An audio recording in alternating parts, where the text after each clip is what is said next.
Welcome to part 14 in this series of videos on how to create a simple purchase order system using Blazor and C#. When we originally added the purchase order list to the index page, we kept it simple by only showing columns from the purchase order header table. Let's take a look. This is the purchase order list that we have at present, and it's only showing the order number and order date, both of which come from the purchase order header table. In the last video, we added the ability to add lines to the purchase order and save them. I think it would improve the purchase order list if we added some additional columns to flesh this out a little bit. I think that probably the ones we should add are supplier name, which comes from the supplier table, the total order value, which will be the sum of the purchase order lines, and the requested by, which acts, as it happens, also comes from the purchase order header table. So let's have a look at the code to see how we can go about that. If we look at the index page, we'll see that the columns we've got at the moment are the PO header order number and the PO header order date. And if we look further, we chase this back, we'll see that's coming from a data source called PO header, and we declare that here as being an IEnumerable called PO header, and that is populated when we initialize the page by awaiting the PO header service PO header list, and that's injected. The service is injected up here. But if we look at PO header list on PO header service and find the list, so here's PO header list, and that comes from a stored procedure called PO header list. So it's this stored procedure that we're going to need to change to bring in those additional columns. So it's over to SQL Management Studio to have a look at that stored procedure. And if you find it, you'll find it under Purchase Orders, Programmability, Stored Procedures. I'm going to right click and choose Modify.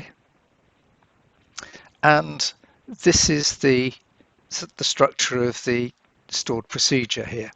Now what we've got is this select statement, which is just getting data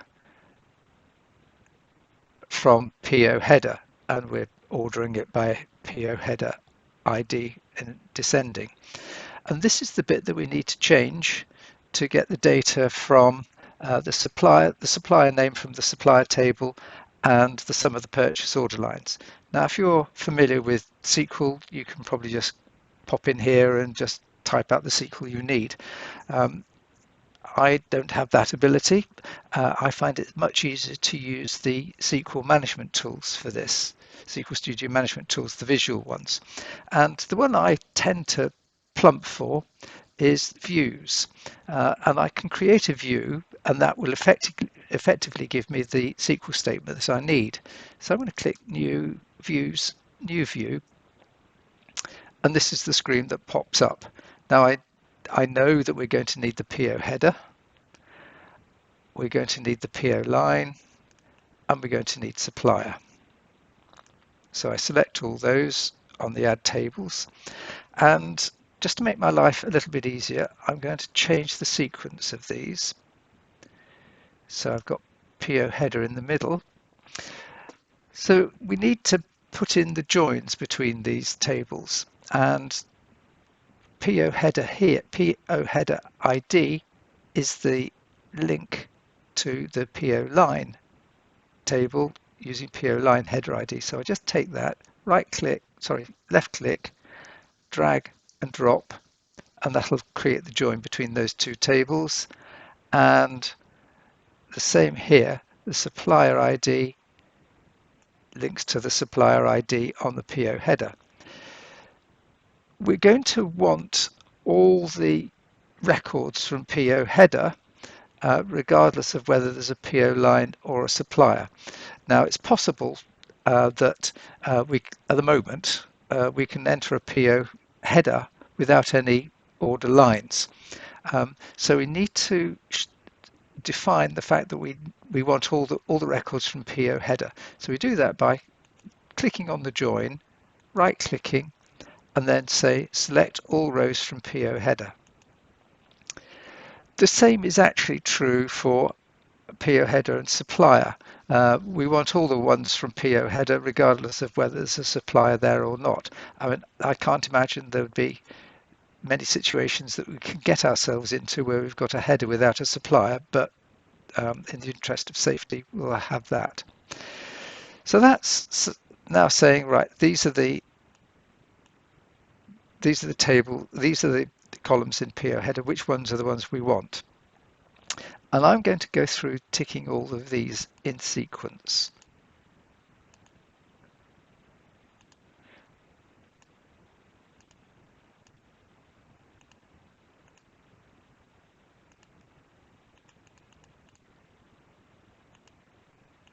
And as I tick those, you'll see that they get added to this kind of table in this pane that shows all the columns, shows all the columns in the database. Now we also want the supplier name, and we also want the value. And this is where things get a little bit interesting. The value is product quantity times the unit price times the tax rate. So we are going to have to do a little bit of writing in here. So make this column wide enough and click in here. And this is where we enter the formula that we want. So I don't think there's any way of doing this other than doing it the hard way. So you want PO line product quantity times PO line product unit price. So that'll give us the quantity times unit price, and we want to multiply all that lot by 1 plus the tax rate. So if the tax rate is 20%, we want to multiply this by 1.2, i.e. 1 plus the tax rate. So I'm going to surround this in brackets and then times 1 plus PO line tax rate. And that should do it. Now, the other thing is we want to give it an alias. If I just click in here, it'll just say expression 1. Let's call that total order value. Right, so let's see what we've done. We can run the SQL, this query, by clicking this button here to execute it. And you'll see here the results of what we've got. Let's move that up a bit.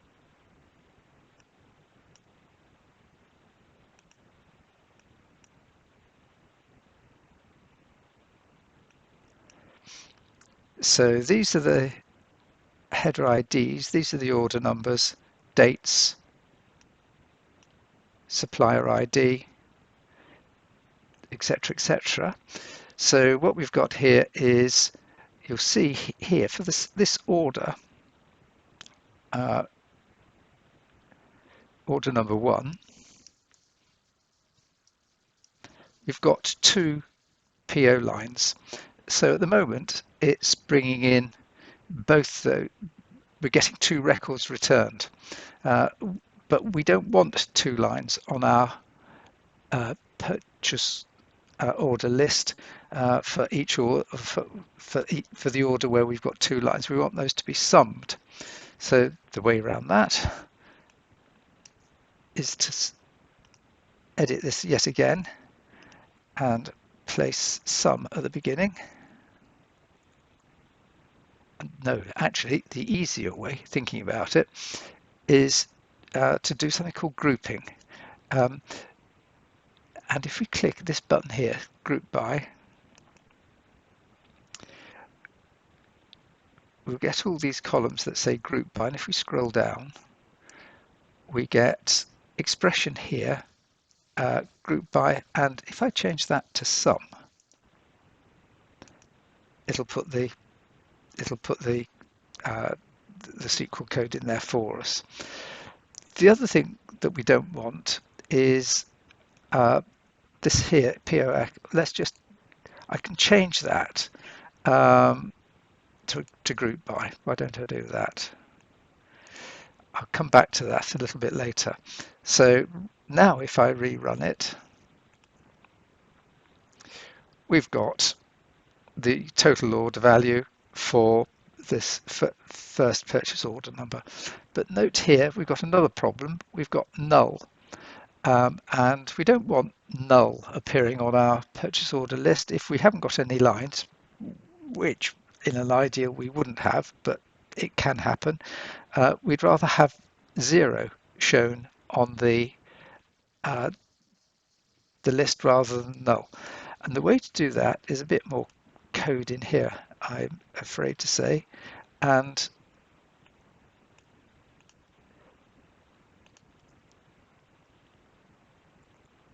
we want there is null, and we'll surround all that lot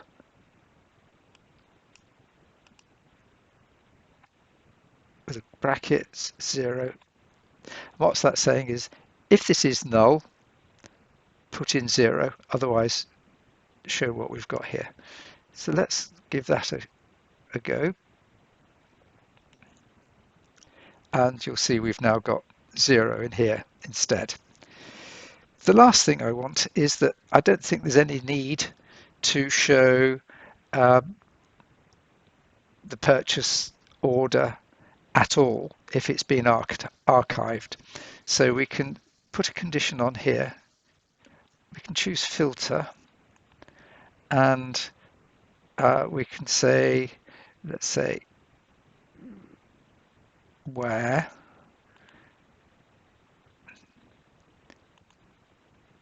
equals 0. That's for live ones, and it's doubled it up. So we just have to click on that row and delete it.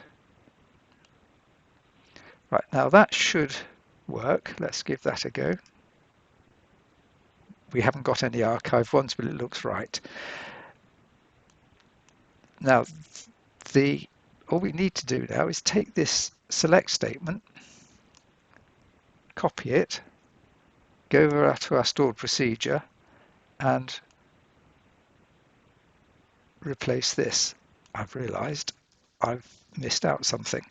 Let's go back to here. This is going to put it in purchase order number, sequential order, ascending. We don't want that. I think we've decided that it would be much nicer to have it in descending purchase order number.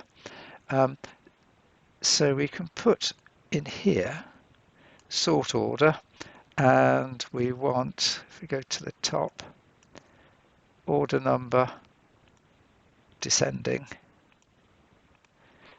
It'll put it in the descending order number. So again, we can copy this. We don't actually need this 100%. I think we can take that out. Copy that, go back to our stored procedure,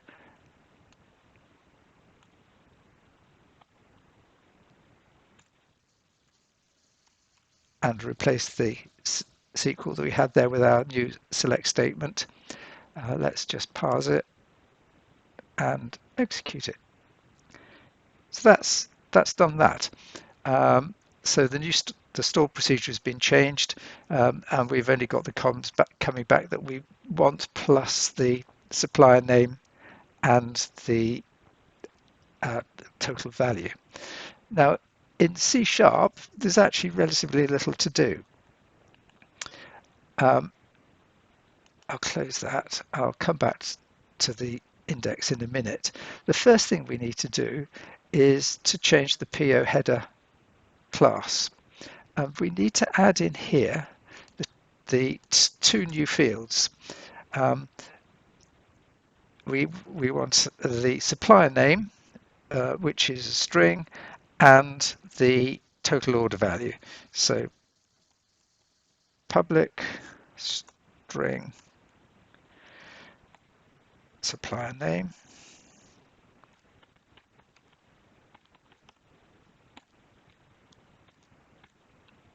and that's just get, because we aren't going to be writing it back. And the other one is public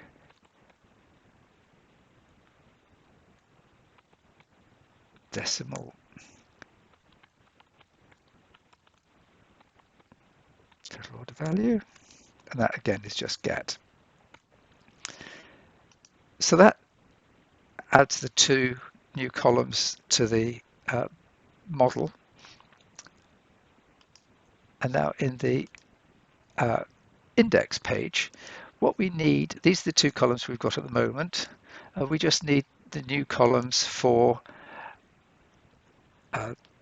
supplier name, total order value, and who requested it. So let's copy one of these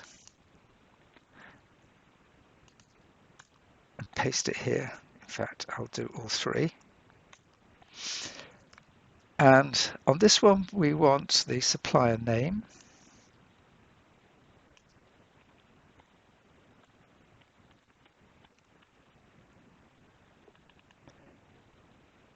I'll change the header so it says supplier. And we want that aligned left, and we want it wider. So why don't we go for 40? Then we want the order value.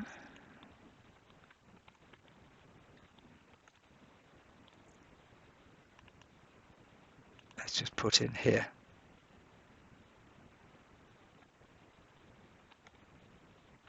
That value, we want that aligned right because it's a number. And we'll also put in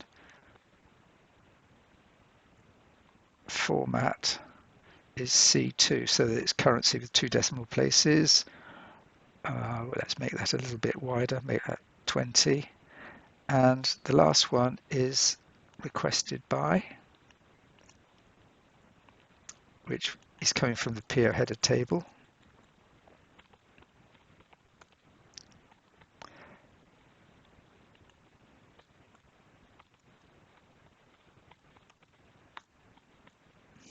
That should be left, and that could be potentially quite long, so let's make that 40. I think that should be it. So let's save it and run it.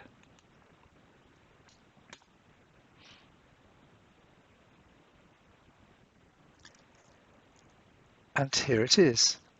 So we've got order number, date, who the supplier is, value, and who's requested by. So that's fine. That grid is now looking a lot smarter. We still can't actually select one of these and edit it. I'm not sure whether we want to even delete it, but maybe we do. Maybe we want to archive them. So all we can do at the moment is add. So we'll have to think about what we're going to do about these, but that's probably for the next video, or possibly I also need to think about the edit and delete on here as well. So that's for the next video or next videos. As usual, I'll put a link in the description to where you can get the code for this, the changes made in this video, and please leave any comments you like, and we'll get ready for the next video. Thank you very much.